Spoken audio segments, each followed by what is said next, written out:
Bonjour à tous. J'aime, lorsque je lis la Bible, imaginer ce qui n'est pas écrit. En fait, lorsque vous lisez les récits, quel que soit le personnage dont on parle d'ailleurs, nous n'avons que quelques bribes de son existence, nous n'avons que quelques courts épisodes, et même dans ces épisodes que quelques aspects de la vie et de ces moments particuliers. Et il y a tout ce qui n'est pas écrit. Ainsi, dans la vie de Joseph, qui est un de mes personnages préférés de la Bible, beaucoup de choses ne sont pas écrites. Dans le chapitre 39 du livre de la Genèse, nous voyons Joseph arriver en Égypte. On est vraiment au tout début de l'histoire, ou plus exactement, de la partie de l'histoire de la vie de Joseph en Égypte. Il nous est dit, au verset 2, « L'Éternel fut avec Joseph.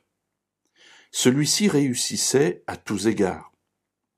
Il était dans la maison de son maître égyptien. » Alors oui, l'histoire de Joseph est véritablement l'histoire d'une vie où Dieu intervient dans l'existence de son serviteur.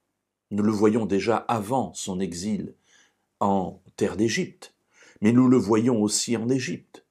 Dieu le protège, Dieu le bénit, Dieu le conduit.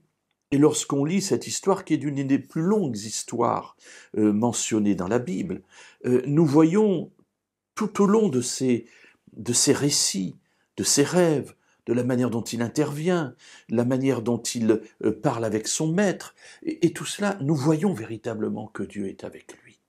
Et nous nous disons, « Ah Seigneur, combien j'aimerais que tu sois ainsi avec moi. » Alors mes amis, peut-être une première réflexion, c'est que ce n'est pas parce que nous ne vivons pas les mêmes miracles situés dans la vie de Joseph que Dieu n'est pas avec nous. La vie n'est pas faite de miracles. Joseph est un homme exceptionnel dans une époque exceptionnelle, j'allais dire pour une mission exceptionnelle, celle de faire vivre sa famille et de la sauver. Tous les gens dont on parle, toutes les personnes importantes dont on parle dans la Bible, sont des personnes exceptionnelles. Mais quand je dis exceptionnel, c'est que cela fait exception. Pour toutes les autres personnes de la Bible, eh bien, la vie avec Dieu est une vie, j'allais dire, normale, habituelle. Alors bien sûr, je peux aspirer à vivre quelque chose d'exceptionnel avec Dieu, mais le Seigneur m'accordera ce qui m'est nécessaire, ce qui est bon pour moi, et surtout ce qui correspond à son plan. Mais revenons à Joseph. Oui, l'Éternel est avec lui, et nous le voyons à de multiples reprises. Mais ce verset m'interpelle et m'appelle à une réflexion. Si l'Éternel est avec Joseph et qu'il réussit dans tout ce qu'il fait, il y a aussi Joseph qui est avec l'Éternel.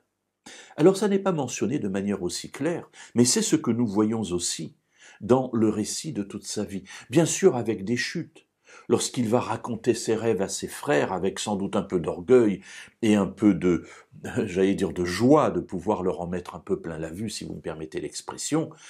Oui, bien sûr, ça n'était pas forcément très intelligent de sa part, mais malgré tout, il croit en ce rêve.